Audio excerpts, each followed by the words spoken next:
Hello everybody, Mark here, and today I'm going to be having some pasta with some chipolatas. There we go. Now there's 5 chipolatas left in here. I had some the other day, yesterday I think, or the day before. I had a few in some hot dogs, and then I had some in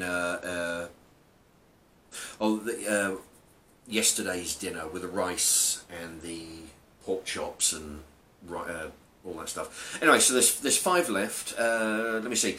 They normally priced at $2.99. I got these for £1.64, so that makes 16p a sausage, which is, you know, a bit more expensive than I normally pay for a sausage. But these are really good. These are chipolatas. They got herbs and bullshit in them, and they got 93% pork. Okay. Anyway, so I'm going to be using 5 of these with tomato and chili pasta sauce. There we go, from the Co-op, and some pasta which is left over from. You may remember when I started doing the food challenge, the 25-pound food challenge. This is left over from the Asda, one, and I've got this and a little bit more. So you know, but yeah, I haven't had pasta in a while. Right, I'm gonna put that on. Okay, what I'm doing, I'm boiling the water, which I better point that down for you so you can see. Okay, I'm boiling the water, and I'm going to heat up the sausages. Actually, how much? Yeah, it's 5 here. Okay, so yeah, I'm going to fry up the sausages, cut them into small pieces, put the pasta in the water, put the sauce with the meat, and everything's going to be good. Okay. Anyway, so okay, the water's boiling, but so I'm going to turn that off in a moment. So I don't want to do the pasta just yet. Okay, and when the sausages start cooking, I'll show you those. All right, just in case anybody's interested. Like I say, I'll put that there so you can see it. The 10 chipolatas from the Co-op. I'll read the ingredients in case anybody wants to know. They're pork, 93%, which is actually quite high for sausages. I mean, you can get them real low, but you know, the cheaper you go, the less, you know, pork is going to be in them. Anyway, pork, 93%. Water, rice flour, gram flour, salt, white pepper, onion powder, nutmeg. All these things don't have any quantities except for the pork. 93%. Let's see, what do I say? Nutmeg, sage, that's preservative, sodium, coriander, maize starch. Anyway, all kinds of not very interesting stuff. But yeah, you can grill it for 12 to 15 minutes. You can shallow fry for 12 to 14. And 2 sausages gives you 68 grams. Two sausages, 68 grams, gives you 174 calories. Okay. Anyway, I'm going to get back to the sausages, and I'll be back in a moment. Okay then, as you can see, I've got the sausages here. I've turned the water off because it's boiled, and I want it to stay hot until it's time to, you know, really turn the heat up. Now what I've done here is I've basically taken the sausages. There was 5 of them. Cut them in half again. Each one cut in half until you end up with tiny pieces. You know, for the reason I've mentioned several times, it's I find that it cooks more evenly, and it's going in with pasta in a sauce. So I want every spoon to have a bit of pasta and a bit of sausage in it. And the way to do that is to turn those 5 sausages into, you know, 40 pieces like this, you know. So that way, yeah, it gets evenly spread. There you go. So, yeah, I'll tell you what though, most of these sausages smell good, you know, while they're cooking. Yeah, the herbs and stuff in them. Anyway, so I'm just going around, cutting them into small pieces, and I suppose it's pretty much done now. There's 1 or 2 here and there that are just cutting in half. There we go. Yeah, finding one every now and again, but I want them in small pieces so I can get pasta and a bit of sausage on the same spoon. If I'd have thought about it, I would have defrosted. So I got some chicken thighs in the freezer. I would have defrosted a couple of those and, you know, taken the meat off and thrown them in. But I'll use those for something else, I guess. Okay. Anyway, I'll leave it there and I'll show you when there's something else to see. Okay, here we go with the next step. The meat is pretty much cooked. There you go. You can see that there. It's all nice and brown. And I've turned the water up, so I want to get it back to the boil before I put the pasta in there. Now what I'm doing here is, as you can see, I've got it at a slight angle. I'm spooning the excess oil out and putting it into the special drinks container that I've shown you. Basically, it's a 2 litre bottle of Coke, or 2 litre drinks bottle. Cut the top off, turn it upside down to make a funnel. And I pour all the waste oil in there. Okay, get as much out of there as I can. There. Okay, now I'll leave this off the heat just for a few moments because that's all ready, that's all cooked. So that'll, what I'll do in a short while, I'll put the pasta sauce in there. But what I want to do now is get the water back to the boil, and then I'm gonna pour this bag of pasta, which is, like I say, is left over from the Asda challenge. The Asda challenge, I had a kilo of pasta costing £1. So I made 5, I'm certain it was 5 200-gram bags. In fact, yep, that's it. Yeah, just put them on the scales over there. They are 200. So I would have had 5 of these 200-gram bags to make up a £1 in money or kilo bag of pasta. So that makes 20 pence per bag. Okay, right. Here we go. The pasta's coming to the boil. I've dropped that in, and then I'll let that sit there until the water starts to boil again, and then I'll turn it down to a simmer, because I want it to simmer, not boil, but simmer for about, yeah, you know, in the area of 10 to 15 minutes. Now, it all depends. See what I'm doing here? It all depends on the pasta. You see?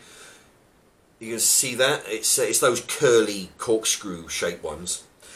I like those. I like the seashell shaped ones. I like the tube.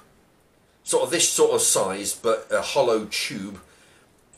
I like those. I don't go for these. So they all pretty much cook in like sort of 10, 12, 15 minutes tops.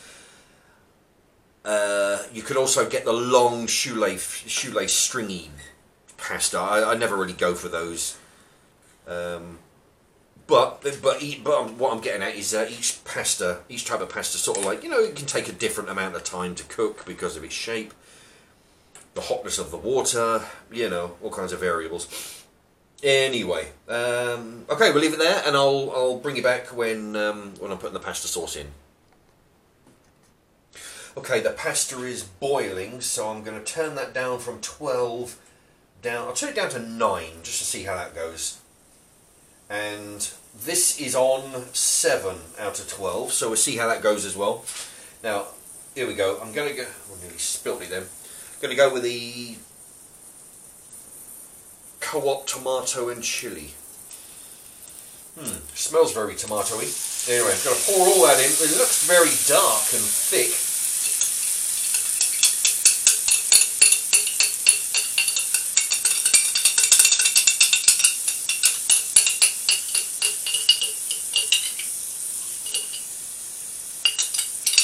Okay, now I'm going to try and get as much out as I can.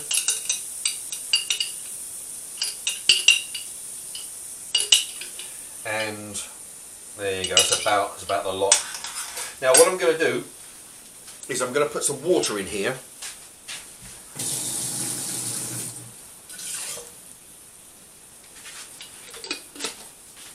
Okay, and then we're going to shake this about. Two reasons. One, I need to. I'm going to turn the pasta sauce and that down to 6 now, because I just want it to simmer. I don't want it to cook anymore. I just want it to simmer. Okay, now reason being is yeah. I might need to put some water in here in the pasta sauce to make it thinner, because if it starts to boil too much, it'll start to, the water vapor comes out and it gets a bit thick. And I can get the rest of the tomato juice out of the jar instead of wasting it. Okay. There we go. The pasta is simmering away. I'm going to turn the pasta up to 9.5 out of 12, just to see how that goes. And this pasta sauce I'm going to turn up to 7. Okay, so it's all about keeping your eyes on it. If it boils, if it starts to bubble away too crazy, just turn it down. If it's not heating up as fast as you want, just turn it up a bit. So that's what I do all the time, is up and down. The heat goes up and down all the time.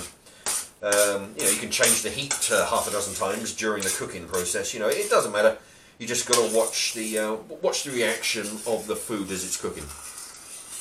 See how much it's bubbling, and adjust the heat accordingly. Okay. Anyway, all right. I'll come back in a moment. Actually, I'll just do a few readouts of some names here. Yesterday, I loaded a video called Pork Chop and Sausage with Rice and Beans.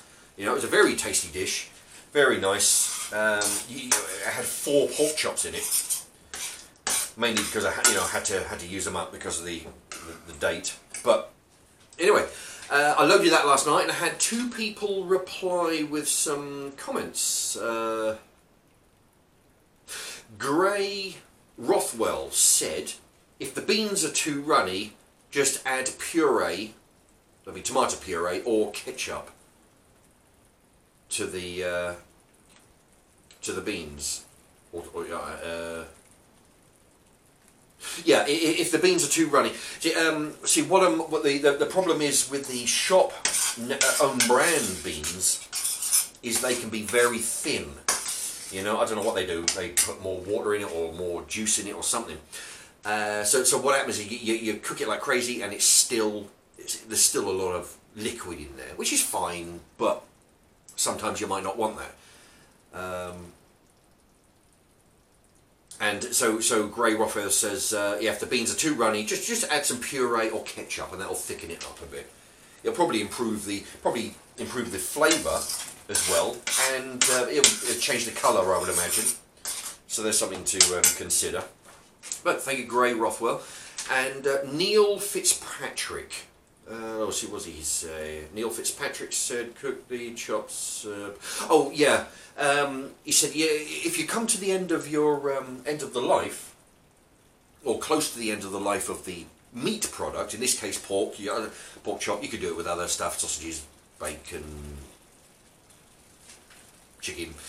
Now his recommendation is that if it comes to close to the end of the life, what you can do is cook it and put it in the fridge, and that extends the life by possibly up to 3 days. You see, so you could do, but he says you can only, even though if you do that, you can only reheat it once. So you cook it, put it in the fridge. It'll give you up to 3 days if you're lucky, I suppose, depending on the meat, I would imagine. But only reheat it once. Once you've reheated it, don't reheat it again. But that's common with most foods anyway. Okay, so thank you to those 2. That was Neil Fitzpatrick, that last one. Right. Okay, let me point you down this way again. There we go. So the sausages with the pasta sauce is bubbling away like mad over here. That's doing good. You just gotta keep on mixing it every so often. Mainly because, see, the pan is actually wider than the circular circular heat thing there. Okay. Now the pasta is pretty much, actually it feels like it's pretty much done. I'm going to cut a piece by the using the side of the pan. Yeah, this is done. See what I've done, I cut a piece with a spoon against the side of the pan. It was easy to cut, and then what I did, I just did the last test, which was a taste test, to see what it tastes like, how easy it was to chew, and it was very easy to chew. Okay, all right, so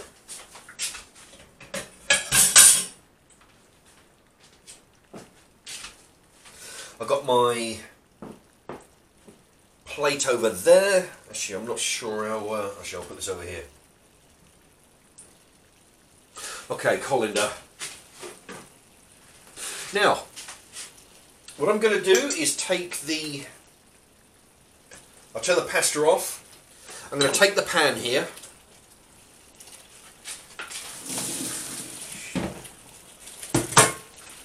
In fact, I'll change the angle. And what I've done here, I've put the pasta, the cooked pasta, in the colander to drain, give it a shake around, get all that water out. You don't want any water in there. Give it a bounce around, and now turn the sauce off. I'm going to pour the pasta into that frying pan. Now I've taken it. All the heat is off now. But the cooker top is still very hot, so if I put it down, it'll start to cook again. Okay, so the pasta's gone in with the sauce. Actually, I'll bring this over here, and I'm just going to mix it all around. So everything's coated in sauce and sausages. Yeah, it's a shame I didn't have any chicken, but you can put. I mean, I'm using sausages here. You know, you can. In fact, if you use a really shitty brand sausage. Shop brand, well, not, you know, I was going to say shop brand, but they're not always shitty, but you can use cheap sausages, and you know, all this extra sauce and whatnot will, you know, disguise any low brand sausages. I happen to be using Chipolatas because I bought them because they're on special a couple of months back. They've been in the freezer all this time. Okay. There you have it. That's the pasta dish. Now, there you have it. There's the whiteboard. So we've got the sauce, which was the Tesco, was the Co-op's own brand sauce, 75p. You got the pasta that was left over from the Asda 25 food challenge. That's £1 for a kilo of pasta. Divide by 5 is 20 pence per 200 grams, and 5 sausages cost 80p. Now you could actually do, if you use a different brand of sausages, you could do that way cheaper than that what I paid on the sausages. But the whole total, this whole bowl of pasta cost £1.75.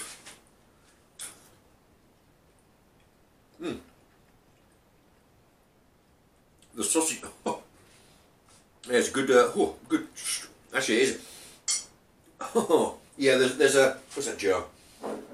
Yeah, I can taste. I didn't actually realise that there was. It says chilies in there on the front. Although, oh yeah, there you go. Red chilies, 1%. I can actually taste the hot chilies. You know, so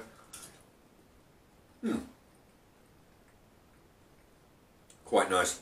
Let me tell you, if this had sausages and sorry, it's already got sausages, but if it had chicken as well as sausages, this would be extra special. You know, I mean, I've had this pasta. I've had it with 3 different meats before. I think I've done a video on it. If you type in Mark's Remarks pasta, you'll find this and the other pasta dish I did. I think I used. I had somebody, film it. What was it? I think there was chicken, bacon, possibly sausages as well. I'm sure there was 3 different meats. But pretty much, you know, just throw any scraps of anything. You know, you've got 2 slices of bacon left in the fridge, 1 pork chop left in the fridge. You can make a pasta dish out of it. You know. This is good. It's a little bit on the warm side of my tongue because of the chilli, even though it's only got 1% in there. But very nice. Anyway, £1.75 for a big bowl of pasta. Thank you very much for watching. Bye bye.